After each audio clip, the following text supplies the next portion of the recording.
WeInfuse Podcast, episode number 17.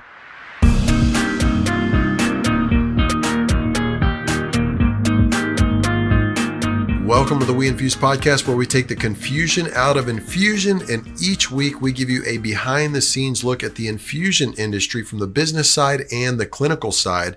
And I think you're really going to like this particular episode because I interviewed Joe Williams from Birmingham ID and Infusion. He's the practice administrator there. He's got about 15 years of experience in healthcare. Actually, on the episode, I think I say he has 20, but it's closer to 15. But he has a unique take on it as a practice administrator who is personally involved in the growth of a practice from 0 infusions a month to about 500 infusions a month, all in the span of about 18 months. Very interesting story, definitely some growth pains there, but a lot of really neat tips and tactics that you can hear from Joe today. So let's jump right into it. Joe, thanks for being on the show, man. Thanks for having me. Now, I do want to kind of take a quick step back to just brag on Joe a little bit. He's got over 20 years experience in healthcare, and he is the practice administrator of Birmingham ID, like I mentioned, and they have a large and growing infusion practice, a multi-specialty infusion practice, and he's really just brings a lot of experience to the table when it comes to the in-office infusion practice, especially from the standpoint of a practice administrator. So, Joe, I'd love to just let you have the chance to fill in the gaps of your story, you know, what you've done up until this point and what it's like being a practice administrator in your role today. Well, I guess the short version would be, I started out in the Air Force and, really did nothing in either field,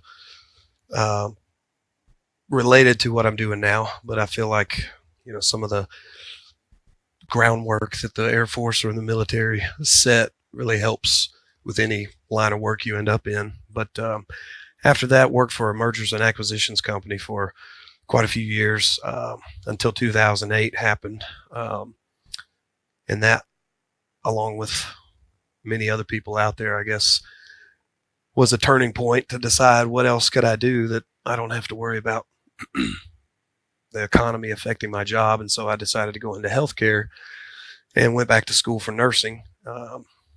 With the intention of becoming a CRNA or nurse anesthetist at the end of a 5-year plan. After becoming a nurse, I really focused in cardiac ICU and pediatric ICU for years. That was my specialty, and decided to kind of go in more of a management direction as opposed to back to school again for anesthesia, and ended up getting hired at my current practice, Birmingham ID and Infusion, as the clinical manager slash additional infusion nurse. And my job then was to oversee the infusion center. They needed somebody that was going to kind of streamline things, work out the kinks. They had only had the infusion center up and running for about a year at the time, and no one really had any experience with running an infusion center. They were just doing antibiotics. And so, you know, immediately had to deal with the distributors and the manufacturers, kind of getting up to speed on how the contracts and the pricing and everything works, along with the billing and collecting. And so just front to back, all aspects of the infusion business. And after about 8 months, I was offered the practice administrator role. And so I left the, I guess, front line part of the infusion center and took over more of the oversight over the entire practice, but still heavily focused on the infusion center. And that's kind of where we are today. We've since added probably 20 or so specialty infusions to our formulary, which was at the time just antibiotics, and really just saw the need in the area, probably mid 2017, the lack of infusion centers out there, hospitals being really the only place that any patients had to go around here that needed, you know, the rheumatology or GI or neurology type drugs. And so based on our physicians' relationships with other physicians in the hospitals, and just talking to other practice administrators in the area to find out what are you guys looking for. We really tried to focus on speaking to some of the outside referring nurses and see what difficulties they have trying to find somewhere to send their patients, and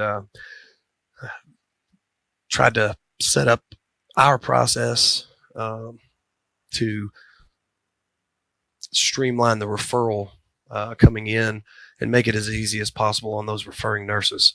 And we had probably 19 or 20 patients referred here within the first few months, and we're probably over 450 now over the last year and a half.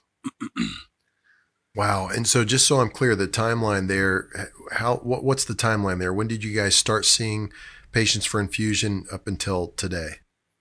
So our infusion center originally opened February of 2016 with antibiotics. September of 2017, I took over as practice administrator and immediately worked with a large GI practice here in town that I knew was in desperate need of somewhere to send their patients.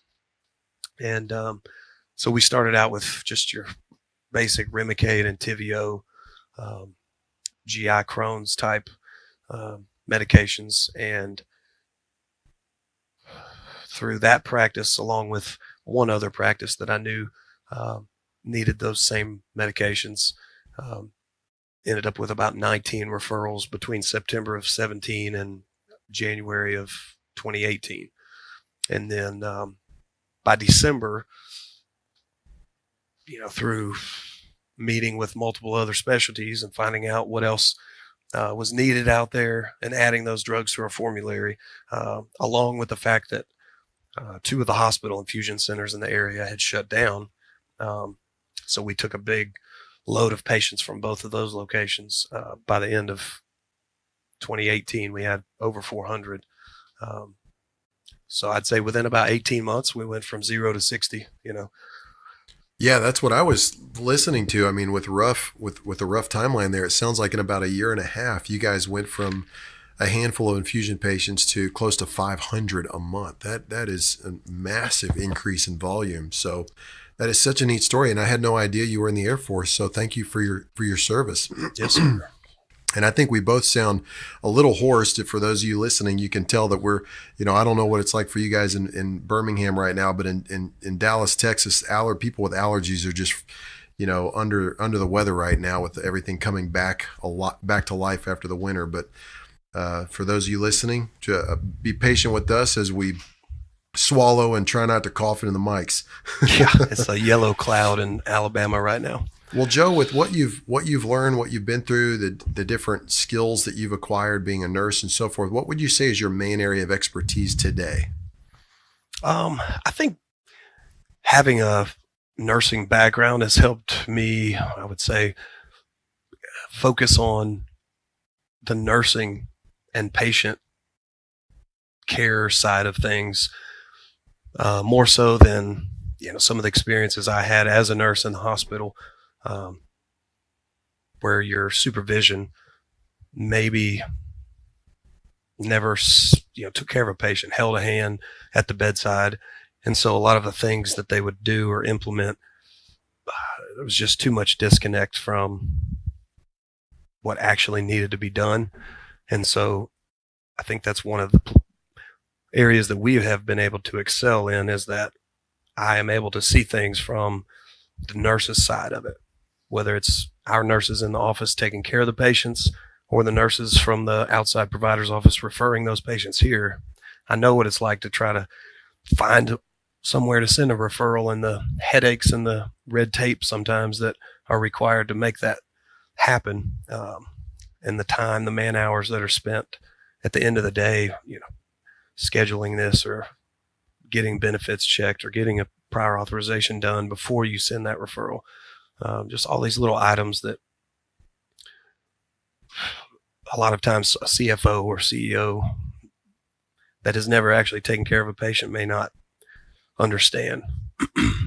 That's interesting, and I know with your position, I know from talking to you, for we've been talking for several months now, and we've talked a lot about numbers, and you've kind of given me a behind the scenes look at the practice to help understand how WeInfuse can add value. So I know you are in the numbers a lot, and to hear you say that you can, as somebody with experience as a nurse, you can kind of look at things a little differently. What's one big thing, one big takeaway you would want our listeners to have from your expertise today? Because I can tell you right now, there's many people listening to the podcast that are thinking about either acquiring an infusion center or starting one or partnering with a provider that has an infusion practice. I mean, I just got off the phone before this podcast with a couple of guys that are pharmacists that are looking to partner with a neurologist who already has an infusion suite but is not seeing patients for infusion. So if they were listening, what's one big thing you would want them to take away from your area of expertise today? I think you said it. I mean, it is a numbers game. So you can't, there's so many moving parts to an infusion center, to the infusion industry. Your drug prices, your drug reimbursements, they're changing quarterly.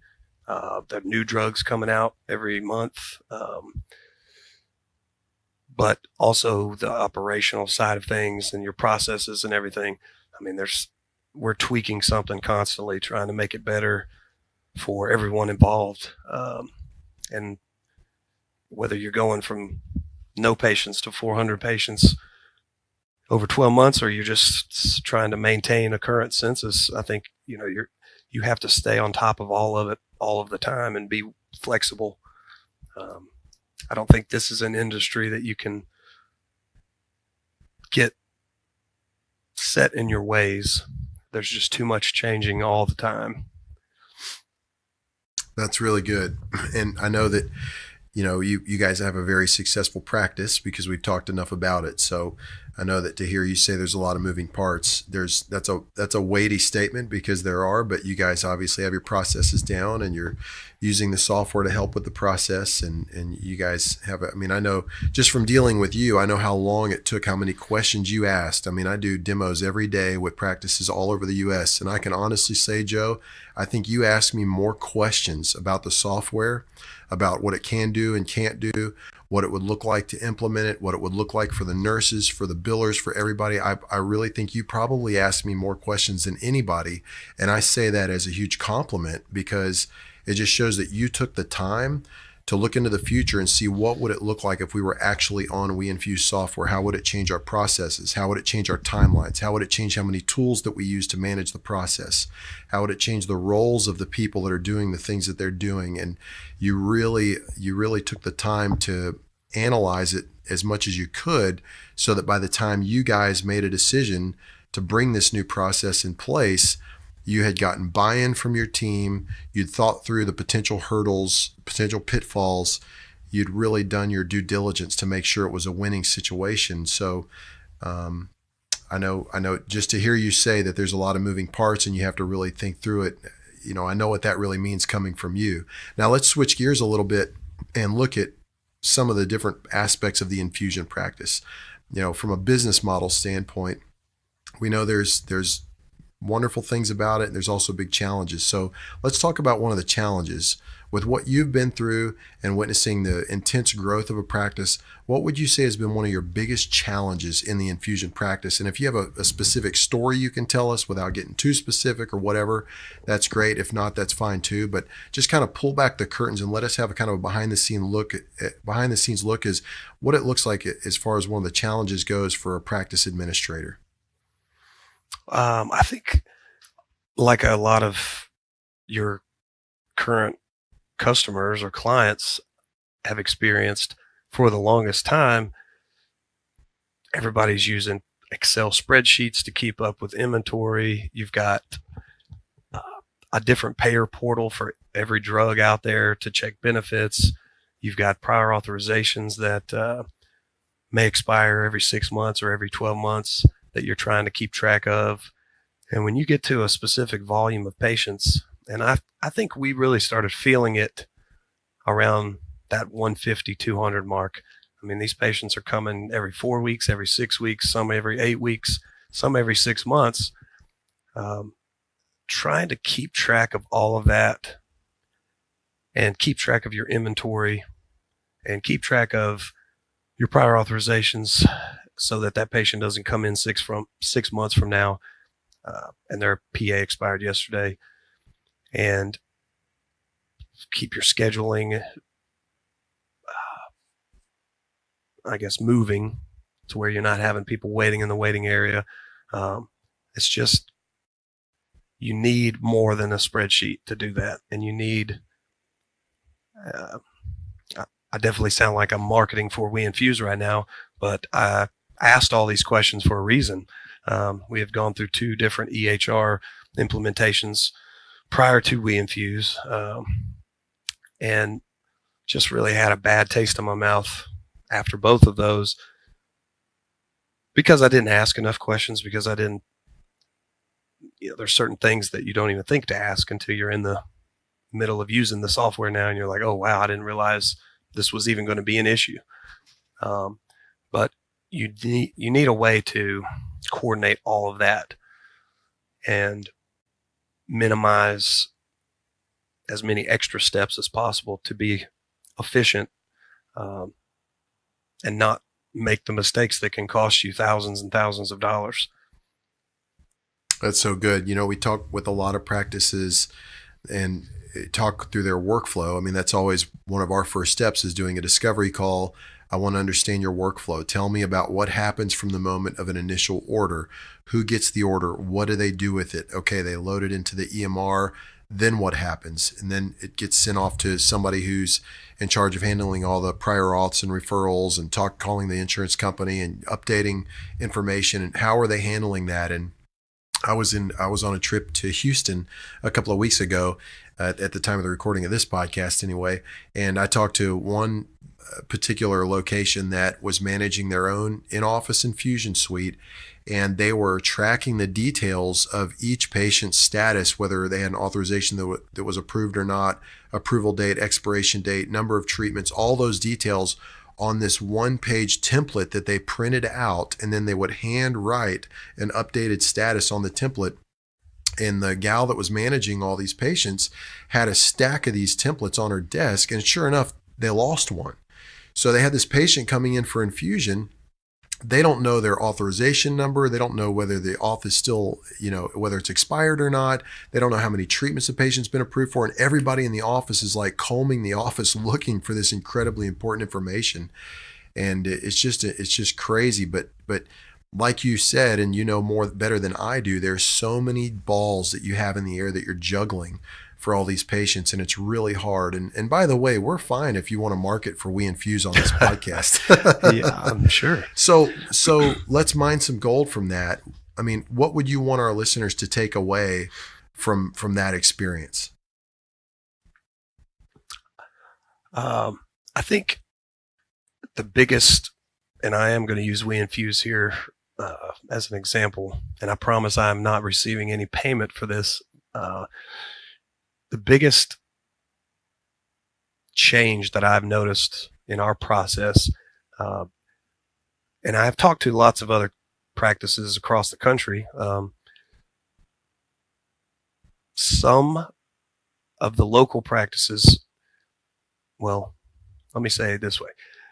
The successful infusion centers that I've talked to have the nurses taking care of the patients, and they have some other position that is in charge of managing the flow, if you want to use the WeInfuse portion of this.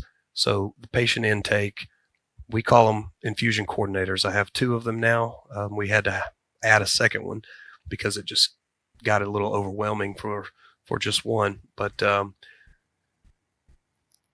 there are certain practices I've talked to, and a couple in town here, that have closed down, and we took a lot of those patients for them. And when I just called to talk to them, how are you guys doing things, to see if I could tell what was causing issues in some of these other places, I found out that their nurses were not only doing the intake and checking the benefits, getting the prior authorizations, but they were also doing the infusions and then submitting the charges for those infusions, and then being they were expected to keep track of the prior authorizations a year from now when they're about to expire. And that explained it to me, because there's no way you can expect your nurses to do all of that and take care of the patients and do a good job taking care of the patients. And so prior to WeInfuse, even though I had an infusion coordinator doing the intake and my nurses doing the patient care, they were also submitting the charges at the end of the day, which, for anyone that has any infusion experience, knows the billing part of the infusion is probably the most complicated part, with all the different line items and the billing units and the wastage and everything else that goes into it. Expecting your nurses at the end of 8 hours and 20, 25 patients to sit down and focus on details like J-codes, billing units, and wastage, and not make mistakes is it's an impossible task. Eventually there's going to be costly mistakes. And so with the WeInfuse software, we've been able to streamline that process and know exactly where a referral is from the time it comes in through the time it's scheduled, know when they're ready to schedule the second time around, and know that the prior authorization is in place prior to that next appointment. The biggest benefit that I've seen out of it is I'm not getting calls anymore from people outside providers' offices saying, we sent a referral over, it's been a few weeks, just trying to check and see what the status is, and not really being able to look it up immediately and tell them, here's where it's at, this is how long it's been awaiting a PA, or we're still needing documents, whatever the case may be. But it's all on one screen. Prior to that, we were having to bounce from portal to portal, trying to find the referral, looking in the EHR that we use for documents. There was just too many clicks. WeInfuse we've been able to streamline that into one screen and see exactly how long a patient's been ready to schedule or how long they've been waiting on benefits to be checked. And it not only helps the staff complete their jobs and the nurses not have to deal with the billing at the end of the day, so they can just focus on the patient care, but it also helps me have better oversight over the operations. I can, with one screen, one click, look and see how well are we doing, how fast are we processing these referrals, how fast are we getting these patients in here. I don't have anybody waiting 2 or 3 weeks sometimes to get scheduled. 48 hours and we have benefits done and prior authorizations started, and usually within a week we've got that back and ready to schedule. So turnaround time has been huge on the referrals. Time the nurses are spending in the back after the infusion center is done for the day is shortened by probably 2 or 3 hours on average. And then obviously the inventory management side of that, but that's a whole another conversation. That's so good. Well, you brought out two big things that I want to highlight there. And one is, you mentioned what the nurse goes through. And when I go to meet with a practice, I say, listen, we've got 3 primary goals. And I learned a lot of this from Carrie from K2 Health, so I got to give credit where credit's due. But, when you have a strategic, lean, efficient approach, you've got 3 outcomes, and you highlighted one of them. One of our goals here is to reduce physician and nurse burnout, because it is something we hear about. And you just described why. You've got a nurse, somebody who's clinically trained, passionate about taking care of people, and they also have all of these administrative duties and tasks that they really weren't trained for and probably didn't want to do as part of their role. And so that's what we believe too, is that we have nurses focus on nursing, and that's the goal of the software. Is the software does a lot of things automatically, like calculating dosage for the nurse. The software automatically updates the inventory as the nurse is charting on that patient, so the nurse doesn't have to go and update some kind of spreadsheet. The software does all kinds of things to make the nurse's job a lot faster, to where they can have more of a clinical role than an administrative role. And I really like that you highlighted that. And then the other thing that you talked about was the process. And that's one of the things we're pretty passionate about too, is we want to make sure that we're reducing burnout. We also want to make sure we're reducing financial risk, because you hit the nail on the head. If you have somebody that's been taking care of patients all day, and then you expect them to go and create like a billing note or something like that with the proper J codes and modifiers and wastage and all this other stuff, over the course of a year, it is absolutely impossible that somebody can do that perfectly. So I just love to hear you say that, because that's what we're passionate about. And obviously, like you said, it makes your life better. You're getting less calls. Stress level overall is down. And if people's stress levels are down, that means they can focus on patients even more. And the patient gets a better experience too. So that's just great to hear you comment on all of that. So with everything you've been through so far, you've been through some pretty intense growth at the practice there. You've gone through transitions to different EMR platforms and had to deal with all of that. You've gone through the onboarding of WeInfuse. You guys have experienced a lot of change over the last 2 years. And I know it's changed for the better, but it's still change. But now that you're here, tell us about what you're most excited about right now today. I think the most exciting part of this entire industry is just how fast it's growing and the opportunities that are out there. I struggle focusing on one item at a time, no matter what I'm doing. And so this is probably the first role or job that I've ever had where that is a good thing, because there are so many opportunities out there and so many areas that you can go with what we're doing. The need in the area is huge. And so expanding that coverage is probably one of our main goals, offering locations for patients in the rural areas that are driving 2 hours to get here every 4 or every 6 weeks, knowing that there's needs other areas of the state, and being able to cover that. That's probably our big goal right now that we're working on. That's great. Yep, there's a lot of opportunity out there to grow as far as a business goes, to grow your business model, but also to help people and to give patients access to these life-changing therapies. That's a great thing.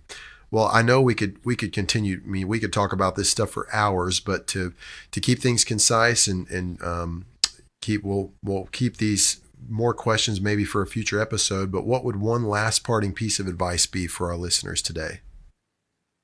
I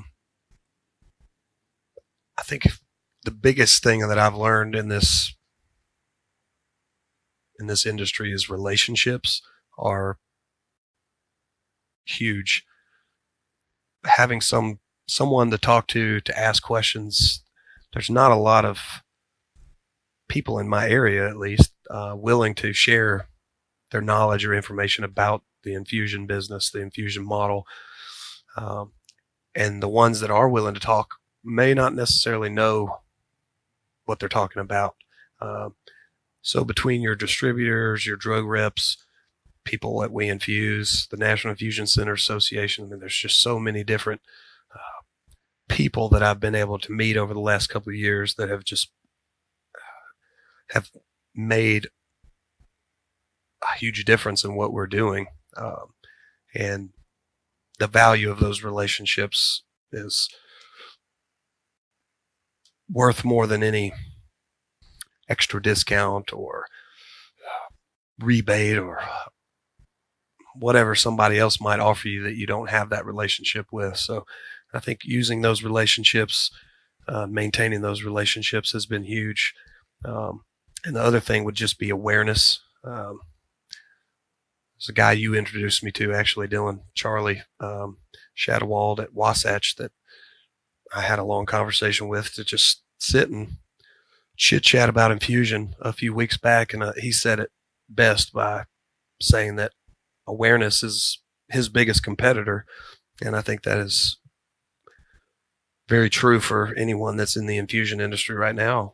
Office-based or ambulatory infusion centers, it's still an unknown option for a lot of patients and a lot of physicians out there. Home infusion has been the route, or hospital infusion centers have been the only option for so long. Letting people know and getting the word out about what we do and the benefit of the ambulatory or office-based infusion center is another big part of what we're doing right now. That's some good advice. Yeah, it's not really the kind of industry where you can just call somebody up and say, hey, I know you're running an infusion center. I'd love to take you to lunch and learn about your business. You know, if you want to learn about real estate, there's a lot of realtors you could call, but it's not the case in the infusion center. So it's good that you highlighted that. I mean, it really is about relationships. We all stand on the shoulders of others. And like you said, awareness, it's so good. And I'm glad that you mentioned the resources there, the National Infusion Center Association. For those of you listening, if you've never gone to their website, you can check out infusioncenter.org. That's infusioncenter.org for lots of free resources to just educate and equip people that are connected to the infusion space. And then also, like you mentioned, Joe, just trying to find other practice administrators. And, you know, I was delighted to connect you guys. And when I asked if Charlie'd be willing to talk, I was just delighted to see his response, his short email. He said, absolutely, I'd love to talk to Joe. And there's just not a lot of that in this industry, and we need to see more of that. So I'm glad you mentioned those things. Well, Joe, thank you so much for being on the show. We're thankful that you gave us a behind the scenes look at some of the things, the challenges you faced, also some of the things you're excited about. And thank you for helping us to put together another podcast. I appreciate it. Anytime. Great. And for those of you listening, if you haven't done so already, like Joe mentioned, whether you have an in-office infusion center, an ambulatory infusion center, be sure to check out our website, WeInfuse.com. And if you're interested in how our software can help you manage your workflow and add a significant amount of efficiency and bring some pretty powerful safety checks and balances, feel free to just request a demo through our website, and one of our account executives will follow up with you ASAP, and we can go from there. But for all of you listening, thank you for tuning in, and we will catch you on the next episode.